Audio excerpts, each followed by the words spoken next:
Аппаратура.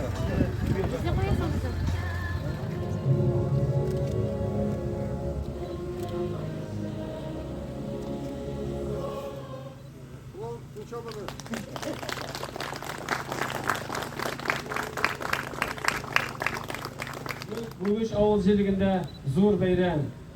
Afganistan'daki harbiy hareketlerde katlaşkan avuldaşlarımız hürmetine koyulgan haykel oşu tantanası. Muhterem cemaat, şoşa günü biz indi ellikten bizga kadar hali Peygamberimizler vaktinde iller birbirine yerden bitişkenler bitince.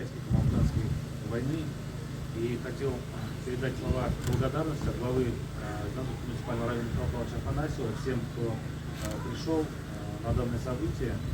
Хотел поблагодарить всех участников, кто создавал этот памятник. Tuğan yapımını balacağın, sağınmay tırmay keşe.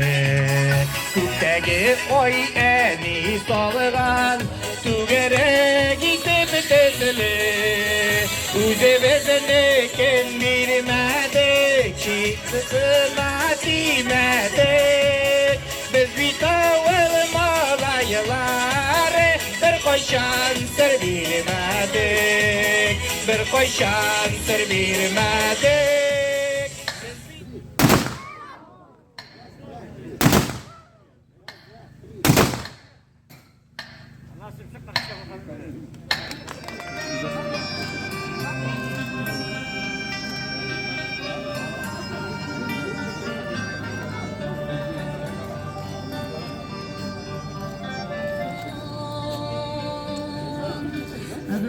Afgan bizning yaratlarına